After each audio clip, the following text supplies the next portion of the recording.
Hey, this is Gabe at Green Top Sporting Goods, and today we're going to talk about some of my favorite flies, and this one in particular is the Murdic minnow.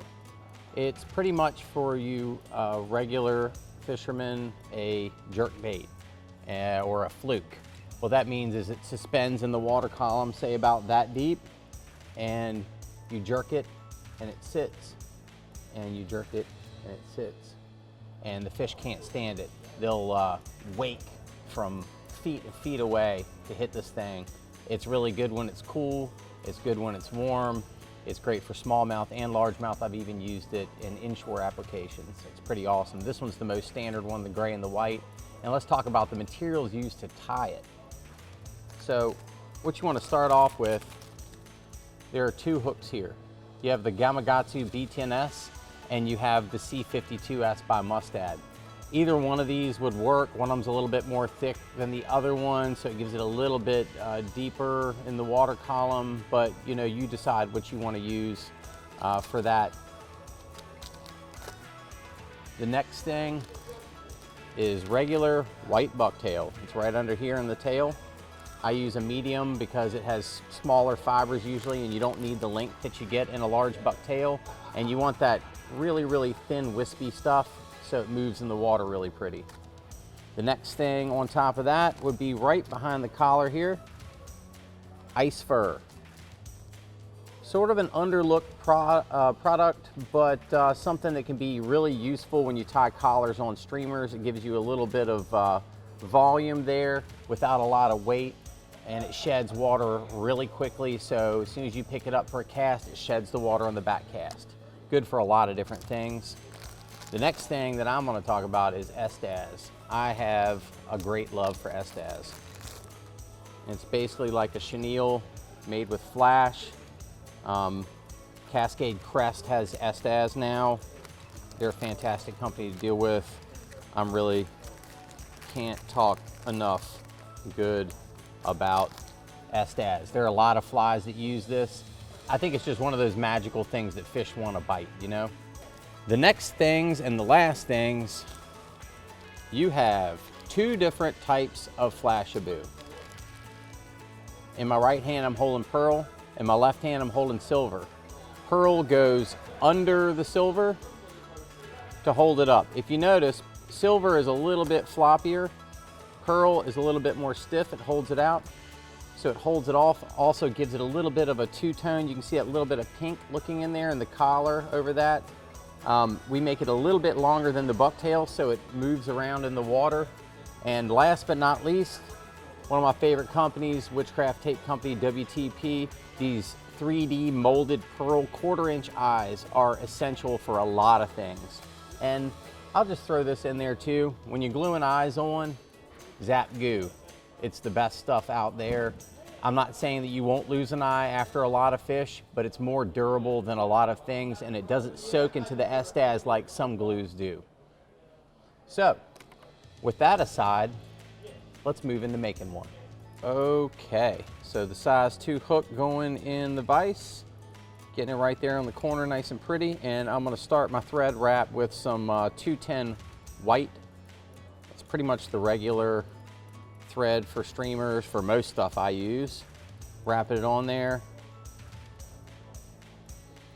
This is not a beginner's course. There's plenty of places to get one of those. This right here is a quick how-to on tying the Murdic minnow.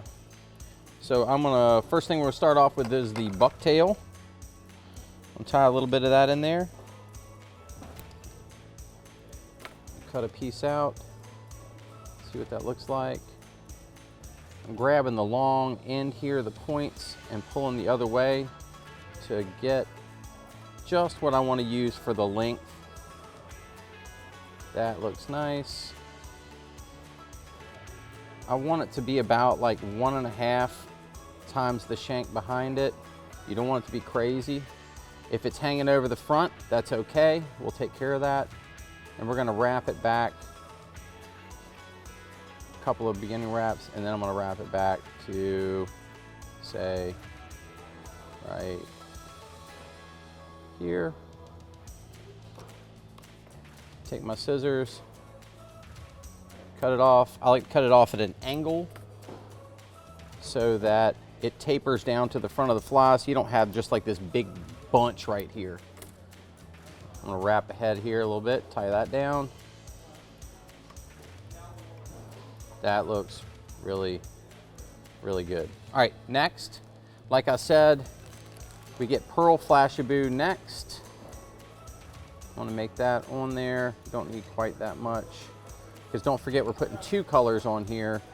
So we don't want to go crazy with either one of them. That looks kind of nice. And I'll show you something I like to do. Do a little off-camera cutting there. Here you go. All right. Wet it down, smooth it out. And then I'm going to tie it forward.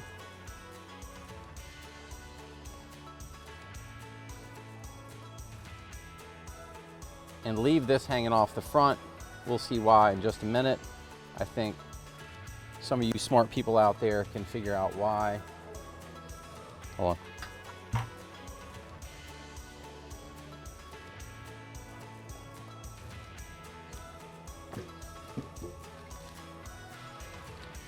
And the next thing we're going to do is put the next piece of Flashabou on there, which is going to be the silver over top. Measuring it out like I did the last one. Like again, we're not going to go crazy, but you know, we want it to be enough. You'll figure out how much material to use as you do it a few times. It's sort of a trial and error thing. I mean, I guess you could count how many strands you have and all that, but I think that's crazy. You should just use your eyes and figure it out. It's the best way to learn how to tie. It's just doing it.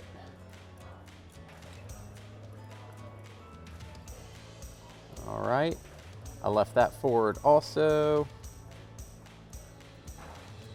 All right, that looks good. Making sure everything's on the top. Next, we're going to put a little ice fur on it. So the ice fur wants to extend behind the bend of the hook a little bit. You might notice that I make mine a little more sparse than the one that, the commercially produced one that I showed you earlier. I didn't pull one out of my fly box for y'all to see in the beginning.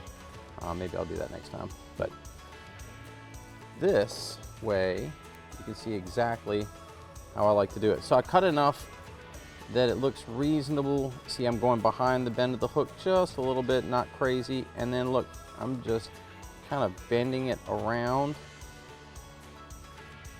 Just slow. I'm not putting a lot of force on there first so I can get it on the way I want to. Here's a good reason to have a rotating vise. Oh, look at that. I didn't see that on the side. That was the side pointing to the camera. Look at that. We just want to make sure that we get it going around the whole thing.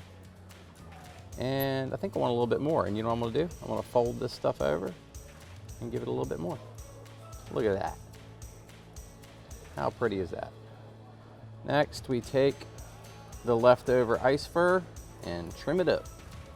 Again, at an angle, so it tapers down instead of bunching up and making a big pile somewhere.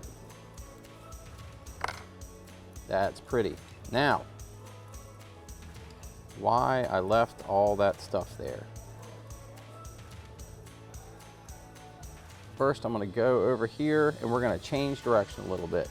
See, I could just fold this over, but then the pearl will be on top and the silver will be underneath. That's not what we want. So I'm going to give it a little twist, give it a little wrap.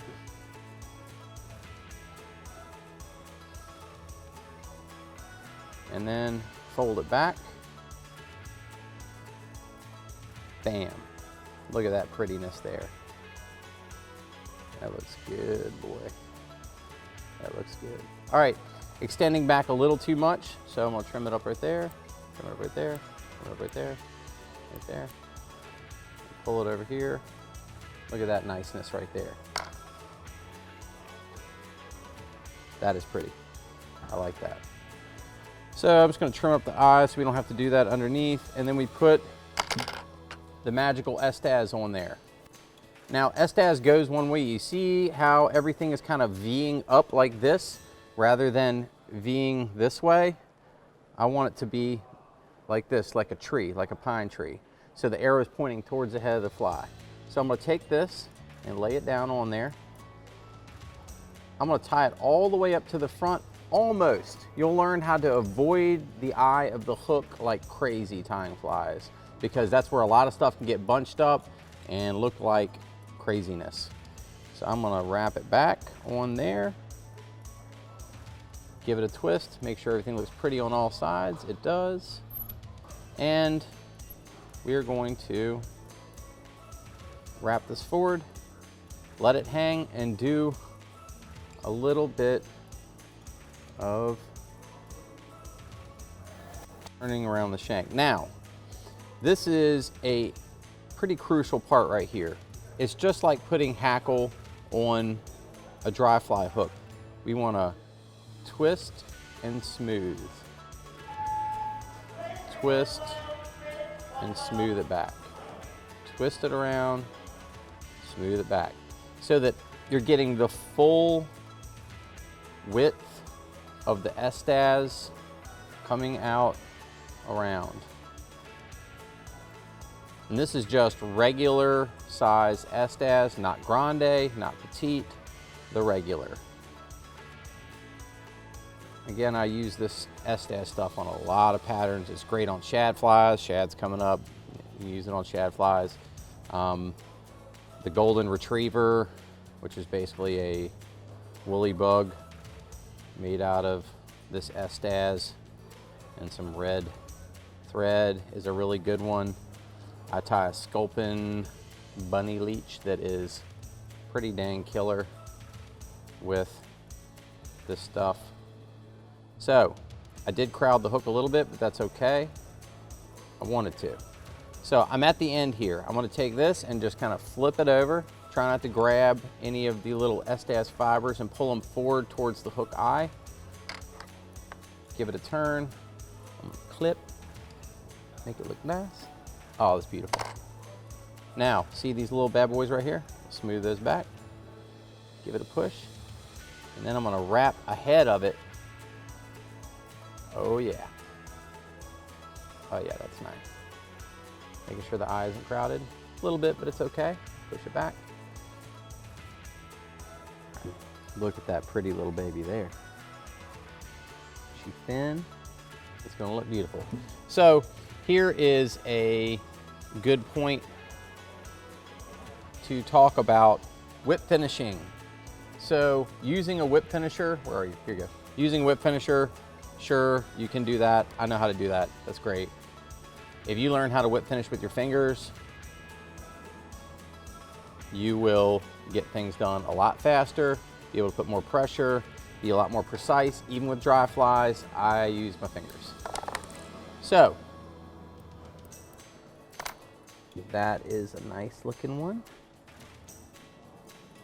And the only thing I have left to do is glue the eyes on, but I'm gonna use something that, I don't know if a lot of people use them a lot or not, but this right here is a really nice tool to have. It's just a hair comb. People use it for doing,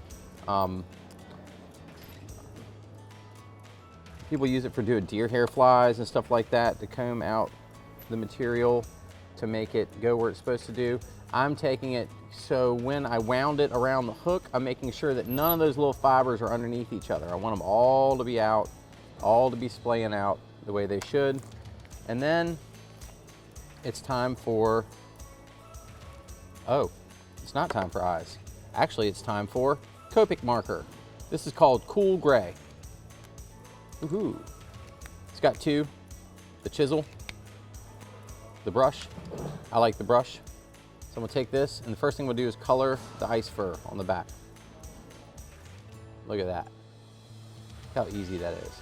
And I'm just getting all up in there. And then I'll take and put a stripe going from the hook eye back on the top, and then work it down to the side, stopping about where the hook eye is. That is pretty. I think flies are pretty. I know I say it a lot, but they are. So, next thing I'm gonna do is glue a couple of eyes on. That's where our zap goo comes into play. I don't like this little spout thing. I just take it off and use the actual tube itself. Now this stuff can be a little weird. I'm gonna turn it this way so you can kind of see what's going on. You see this little bulge of material here? Well, I'm gonna put it right here on the eye, and then you have to wait a second. I'm squeezing the side slightly to suck it back in. You see this little tag right here? If I pull it up right now, you're gonna have a string 5 feet long. If I don't, let it sit for a second, you're not gonna have that problem. This stuff is just really gooey, really stringy, but it works really good. So I just wait right here again, and then pull it off. Now, these are sticky, so they stick to my finger nice as I'm putting it on there. I'll put that eye on closest to me, and then I'll put the eye on closest to y'all. Now, we're squeezing them up, but we don't want a compressed, pointy head. What we want is a little bit of flare. So make sure that everything looks nice and flared out. That is nice. So there is the Murdich minnow for everybody. It is a very productive fly, one of my favorite flies to tie and to fish with. And I think that everybody here can be very successful with this fly if they try to tie it or try to fish it. So I hope you enjoy this video. I hope it helps you out. Even if you don't tie, you should come get one of these and try it out. It's a fantastic fly.